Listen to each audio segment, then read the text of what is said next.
Hi, everybody. Welcome to English Digest. I'm Tom. I'm Stephanie. It's our news watch unit for the month of October. It's also our all-English unit for the month of October. So you've got a double deal going on right now. A two for one, two for the price of one here. You've got News Watch and All English. And today we've got a couple of news stories that we're going to talk about with you totally in English. And it's all about robotic dogs. And we've got rats in New York City. And you actually could just say robot dog, couldn't you? You could. Yeah. I remember this story because a lot of people were kind of laughing at it. Not that the situation was funny, but that the robot dog was kind of not quite up to snuff, which just means it wasn't as good as people had expected to see from all of our high tech. So we'll talk about that. But the next story is one that hits home to me. If something hits home, it means it's something you understand and you feel for the situation. I lived in New York City and there was a big rat problem then, but it's gotten so much worse. The rats would grow so big in New York that they weren't afraid of people. It's not a mouse, it's a rat. And if you got too close to it, sometimes they'd turn on you, which means they would turn around and they'd chase you. And I've seen people scream trying to run away from a rat. They have really strong teeth. They're mean little they suckers. chew through everything. They can chew through metal. They can chew through cinder blocks. So they're really high. Oops, I'm not supposed to speak Chinese there. And they're dirty. And they're dirty as well. I was in New York recently. I didn't see that many rats, although I did see some. You got to go to the right neighborhoods, Tom. Or you should avoid certain neighborhoods so you don't have to see them all the time. Yeah. But that is a big problem in New York, rats. And first of all, though, we're going to talk about robotic dogs. So I tell you what, let's listen to us read the entire contents of today's lesson first, and then we'll come back to talk about these stories one at a time. The rise of robotic dogs in law enforcement. Opportunities and challenges ahead. Earlier this year in the U.S., Massachusetts State Police used Spot, a robot dog, in a 7-hour standoff.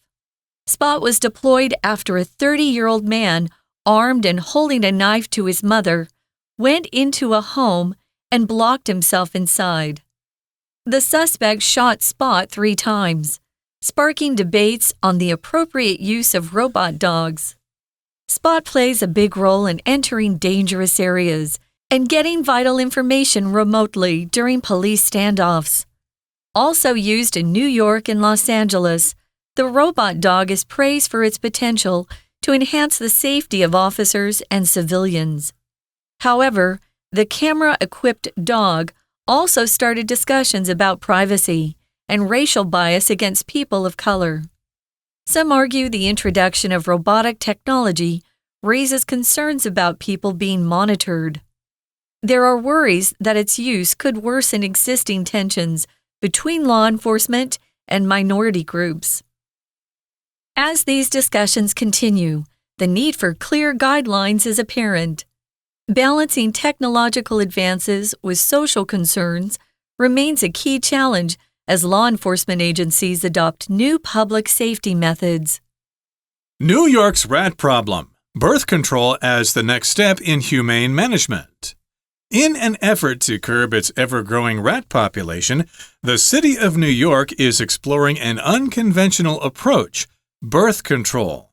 Officials are contemplating the use of contraceptives as a humane method to tackle the widespread rat issue. Traditional methods like traps and poison have proven ineffective in controlling the growing rat population. What's more, they not only raise ethical concerns, but also risk harming animals that prey on rats. The proposed birth control approach, using a contraceptive called Contrapest, is more humane. When eaten by rats, this drug disrupts their reproduction cycles, causing them to become infertile. This effectively curbs population growth without resorting to deadly measures. While the proposal is still in its early stages, it represents the city's commitment to exploring innovative solutions to address this long-standing challenge. If the new law is implemented, New York would join a handful of cities worldwide that have adopted similar strategies to manage urban rat populations. Okay, guys, let's dive in. The first story is the rise or increase of robotic dogs in law enforcement. Law enforcement refers to police, the police force that enforce all of the laws that are passed by our governments. Our legislation that is passed is called laws. But you can pass a law, but someone has to enforce it or make sure that people obey. So those responsibilities fall to law enforcement or the police. So we're looking at the rise, the increase of these robotic dogs, and we're looking at opportunities that they provide or present and also challenges that are ahead. Indeed. So we've got the rise of robotic dogs in law enforcement. So yes, how are the police using these robotic dogs to catch criminals? Like they did in that old movie RoboCop, where it was actually a person who was half person, half robot or whatever. Yeah, I remember that. Kind of similar. That's a very violent movie, but in any case, we're talking about maybe using robotic dogs to enforce the laws. And earlier this year in the U.S., in the United States, in Massachusetts, which I assume would be Boston, the Massachusetts State Police used Spot, a robot dog, in a 7-hour standoff. A standoff, of course, is when you have a criminal and you've got the police and they're not really moving forward at all. The criminal has somebody hostage and they're not moving, they're not letting the people go, and the police really can't do anything about it. So they have this standoff. They're just facing each other in this kind of a frozen situation, and they have to wait for something to resolve the problem. It doesn't have to be with police and a criminal. It could be, for example, in Hollywood, we had the writers' strike. The writers didn't feel like they were being paid enough by producers in Hollywood, and so they went on strike. If there's a standoff, it just means there's a deadlock. There's no movement between two sometimes equally matched opponents. So they're in some sort of dispute or conflict. So there's a standoff. This was a 7-hour standoff, Tom. That's a long time for a robot dog to be trying to, bring down this guy. And he's a terrible guy. He's got his mother, and he's blocked or holding himself inside the house. But he's got a gun because it says he's armed, which means a gun. But he also is holding a knife to his mother. And usually if someone's holding a knife to someone, they usually have them and the knife is very close to their throat. So he's threatening his own mother. He's 30 and he should know better. Right, so they used Spot. They deployed this robot, which means they used it in a kind of military situation. That's what we use when we talk about soldiers. Will the U.S. deploy soldiers to the revolution going on in that third world country or whatever? Will they deploy soldiers? Will they send them there? And Spot was deployed. He was sent into action, sent in there, I guess, to chase down the man and bite him in the leg or something like that. Who knows what they were thinking? I don't think he moves that fast. Have you seen those robotic dogs? They're very slow. Yeah, I doubt they're very sophisticated. But the suspect shot Spot 3 times, telling the dog to go away. Down, Fido, get out of here. No, his name's Spot, Well, Tom. Spot, okay. Fido's another common dog name. But he shot the dog 3 times, and that sparked debates on appropriate use. The appropriate use of robot dogs. Okay, so if you spark a debate, that means something happens, and then people start discussing this. Gee, we ought to do something about that. What can we do? And we have these debates, we have these arguments going on, and we're talking about the appropriate use of robot dogs, how they should be used, when they should be used, or whether they should be used at all. Right. It's interesting. He probably thought if he just shoots that robot dog enough times, he might hit a computer chip, which would then, make that robot dog completely inactive and not being able to carry out any sort of law enforcement role.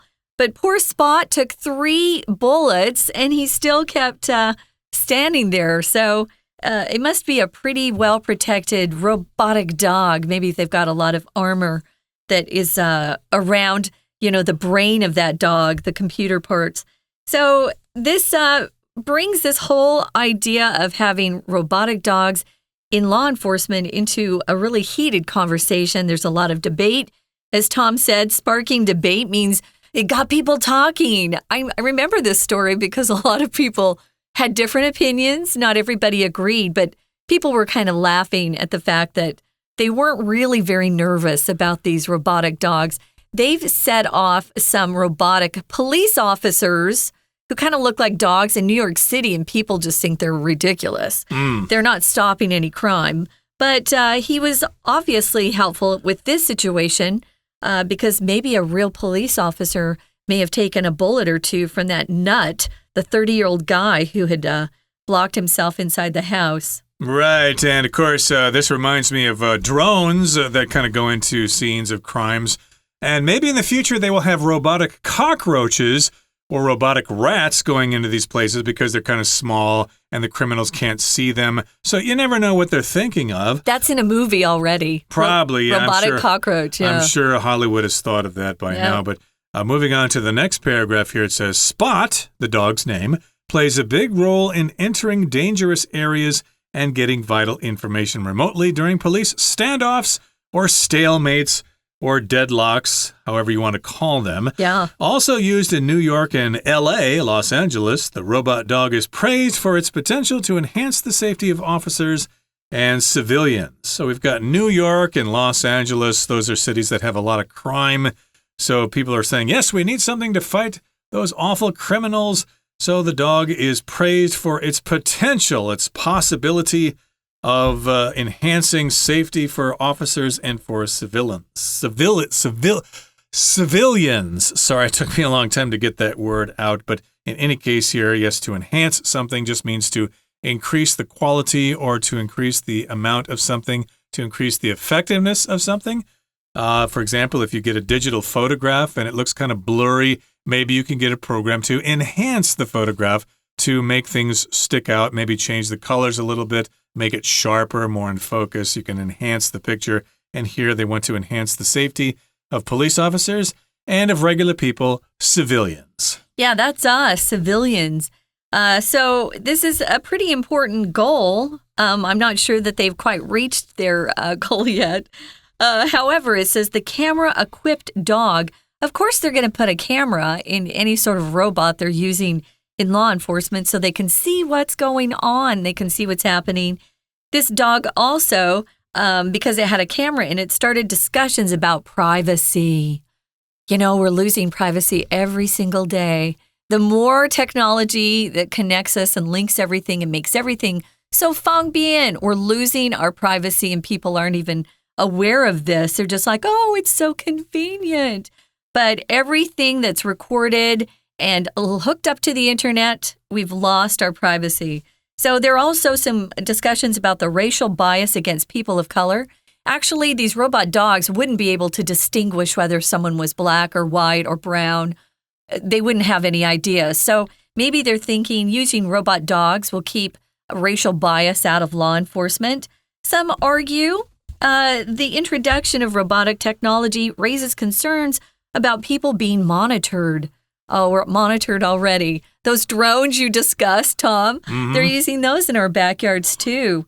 So if you're monitored, and this is a passive structure, to be monitored, you can also monitor something. It doesn't have to be passive. It just means someone is following the progress of something else. So if you're in the hospital, you better believe a nurse and doctors, they're monitoring your health. They're checking out your vital signs. They're making sure that you don't need more medicine, that you're comfortable, that you don't need more help at the time. They're monitoring your progress. And there are worries or concerns that its use, the use of the robot dog, could worsen existing tensions between law enforcement and minority groups. So, of course, we have problems from the U.S. Of course, we always hear about police officers beating up black suspects or whatever, or Latino ones. And so, of course, sometimes people are thinking, hey, you're just using those dogs to come after us. Okay, why don't you send those dogs after white people or people like that? No, you're sending them after black people or Latino people or whatever. So, of course, that is worsening the tensions between those various groups. So here we've got a tension. That just means the nervousness, the state of unease between these different groups. They don't like each other and they don't trust each other. Right. So if you're feeling tension in a room, It might be because people aren't getting along. There could be emotional strain there, or maybe there's a mental strain. So yeah, that's tension. Moving on to the final paragraph of this particular story, it says, as these discussions continue, and they will continue for a while because this is brand new technology, it's a new method that people aren't used to, the need for clear guidelines or how to use these robot dogs, that's going to be really important. It says the need is apparent. If something's apparent, it's very clear, it's obvious. So they're going to need to balance technological advances, these improvements that we get every single day. Something new is happening in technology, but you have to balance that with social concerns. It's really important what people think about these things. We get to we get to choose, supposedly. So if you don't like what's going on, speak out, speak up, step up, speak out. All those things are important. It will be a key challenge as law enforcement agencies adopt new public safety methods. An agency is a company. It's usually a firm or a company that is a go-between between two different parties. So an ad agency would work with the party that's actually producing a product, and also they would work with trying to get that product out on the market. So they're kind of the go-between for the consumer and for the person or the company producing the product. Agency. We also use agency for, can you think of any others, Tom? Travel agencies. I can't remember the other ones you mentioned there. So that's the consumer and the airlines. They're the go-between. That's an agency. Exactly. Talent agencies for movies and things like that. I did want to mention, though, that in the U.S., law enforcement is kind of different because they have different jurisdictions. You've got local police, city police, then you've got state police. Sheriffs. And you might even have federal police getting involved in different kinds of crimes, the CIA or whatever. So we've got different agencies operating in the U.S. Like in my hometown, of course, we have the local police, the town police department, and then there were the state officers who mainly worked on the highways outside of town. But you've got different agencies with different jurisdictions. Maybe that's a little bit the same here in Taiwan. I'm not sure if you have like different police departments in the cities and in the province or whatever. Who knows? But in any case, that's a subject for you all to debate amongst yourselves. Yes, should we use robot dogs to enforce laws? Okay, let's move on now to the next part of our lesson. We're going to take a break first, but then we're going to talk about rats in New York City.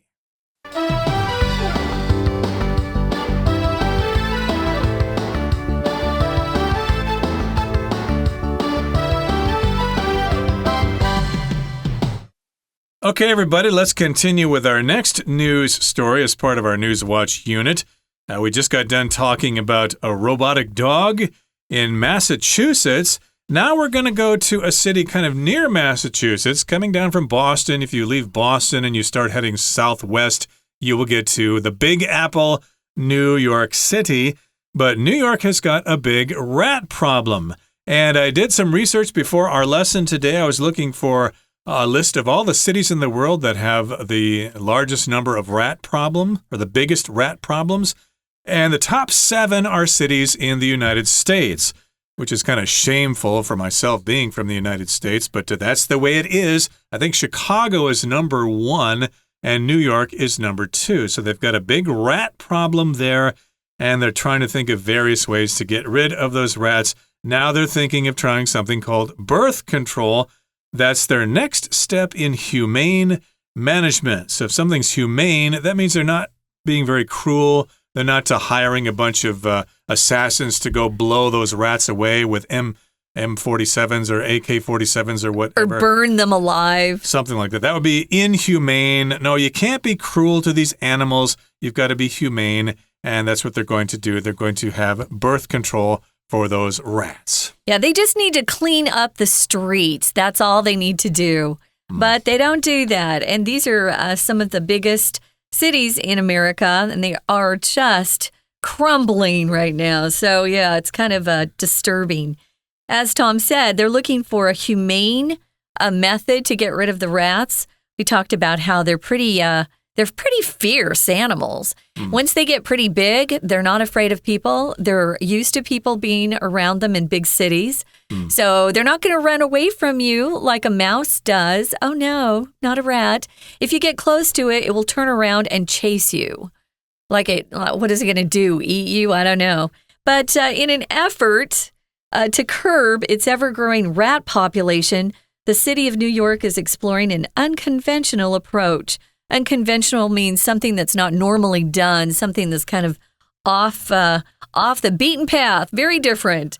And if you curb something, you kind of restrain it, you keep it in check, you don't let it grow too big or get out of hand, and they're going to try birth control.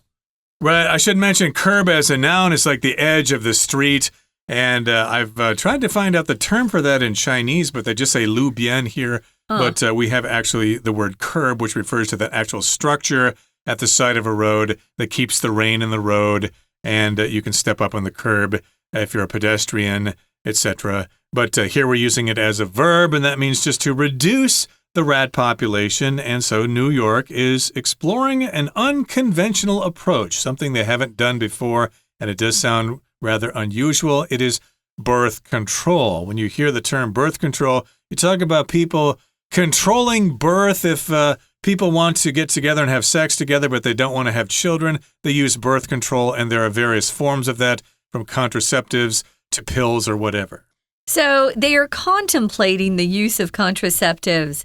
If you contemplate something, you think about it very seriously, deeply. You know, it's not a snap decision or a quick decision. If you make snap decisions, you might come to regret those. So if you contemplate something, you look at something thoughtfully for quite a long time, and then you choose to make a move. So they're contemplating using contraceptives, which only people use right now, human beings, and they're using it as a humane method to tackle or to confront the widespread rat issue. Exactly. So that's a problem. It's a rat issue. And as you said, though, it seems to me that they should just be cleaning things up. That's what they always tell you. If you want to get rid of ants and roaches in your house, well, just keep the place nice and clean, and then they'll leave you alone. Yep. I guess New York is too big a city for that to take place.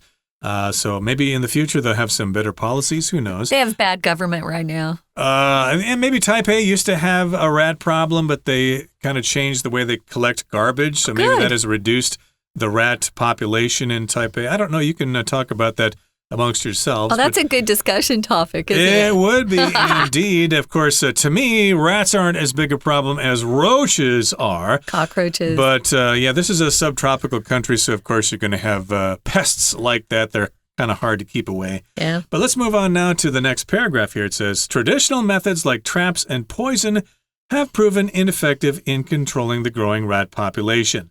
So this is what you would think of if you want to get rid of rats. Well, use traps. They step into it, they get stuck, or a spring kind of latches onto them and they get stuck there. Or you can use poison. They eat this thing and then they die. But these methods have proven ineffective. They're just not getting rid of the rats. I think after a while, poison becomes ineffective to that animal that's been eating it. You know, they get stronger and stronger. Our bodies are amazing. So if you're eating something that's not good for you, sometimes your body just builds up its resistance. So I think that's probably what's happening with the poison. And what's scary is when you put that poison out for rats, sometimes little children will, put their little hands in it and put it in their mouths. We want to be careful with the kids, of course. Adults aren't going to be eating rat poison, but kids might. They might think it looks kind of fun, or they're always putting stuff in their mouths for some reason. So these two traditional methods have proven ineffective. If it's ineffective, it's not doing the job that it's supposed to, and it's not controlling the growing rat population. What's more, here's another problem. They not only raise ethical concerns, but also risk harming animals that prey on rats. Yeah, so the animals that actually hunt rats, it's going to affect them by eating that poison, or maybe stepping into a trap that's meant for one of those big, fat, mean rats. Right. So, of course, you have rats running all over New York City, and you've got cats and dogs chasing after them. And those cats and dogs may eat the poison as well and get trapped in those traps. and that's no good. Now, the proposed birth control approach using a contraceptive called contrapest is more humane. It doesn't harm as many animals, and when eaten by rats, this drug disrupts their reproduction cycles, causing them to become infertile. Your reproduction system is basically how you produce babies, and they have these reproduction cycles where the rats get together with each other, and they produce baby rats, and this disrupts that cycle. It gets in the way. It stops it, basically. It's kind of like using a condom, I suppose. It stops the process from moving forward. And this effectively curbs population growth without resorting to deadly measures. A measure, of course, is just something you do. It's some kind of action you take. And, of course, these are deadly measures like trying to trap or kill or blow up those rats. Now you don't have to do that. Right. We'll often use this word measure to talk about something that a government or a society is trying to put forth as a suggestion for something, a measure. It's a plan. Usually you have a goal that you're trying to accomplish. So you are trying this particular measure to see if it works. We'll see what happens. I don't like anything that messes with the natural cycle of life and animals because ultimately it probably will affect people. And we don't want people to be infertile because we want to continue the human race. Although some people don't, I know that. Here's the last paragraph. It says, while the proposal is still in its early stages, it represents the city's commitment to exploring innovative solutions to address this long-standing challenge. A proposal is something you'll hear a lot in business, also in government. Someone has an idea, so they usually write up a plan or a suggestion, especially a formal one, and they pass it around. People talk about it, and they're putting it forward for consideration or discussion. And then if it's accepted, they might put it into practice. They might enact it, use it. So we'll see what happens. Sometimes these new ideas actually make the problem worse. So I would say, don't go too fast on this. Yeah, people come up with the idea, and they propose the idea to the city council or whatever, and they debate it. And they decide whether they want to act on it or not. And they might have several different kinds of proposals from different people. This just happens to be the one we're discussing today, the one involving birth control. And it's still in its early stages. Mm-hmm. So, yes, indeed, they don't really know if it's going to be implemented or not. And, of course, it represents the city's commitment to exploring innovative solutions to address this long-standing challenge. Your commitment is just basically how committed you are to something, how much you're going to promise to do it. You're not going to give up. So, yes, indeed, the city does want to get rid of all those rats. Yeah, so a commitment, as Tom said, it's kind of like a pledge, a very strong promise. If you commit to doing something, people believe that you'll follow through, that you'll do what you said you would do. If you don't follow through, they're going to think you're flaky or not reliable, which is not a good thing. So it does represent the city's commitment to exploring innovative or new solutions to address this long-standing challenge. But like I mentioned earlier, it's always been a problem, but it continues to get worse as people become less excited to keep their city clean. You need to love your country. You need to love your city to keep it clean. You need to love your home. Keep it clean. Then you won't have all those bugs. So if the new law is enacted or implemented, that means it's put into action.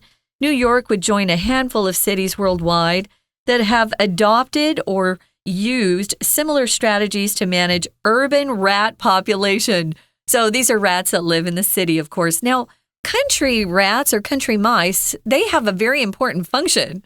But the urban rats, wow, we've got way too many more than we need. We don't know if they're part of the food cycle at all. They just seem to be extra there.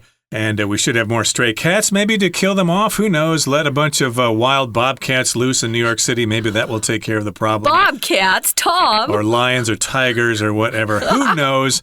But in any case, that brings us to the end of our discussion for today. It's time now to turn things over to our Chinese teacher, Not, because this is our all-English lecture for today. That's right. And that's the end of our lesson for today. So please join us again next time for another edition of our program. From all of us here at English Digest, I'm Tom. I'm Stephanie. Goodbye. Bye.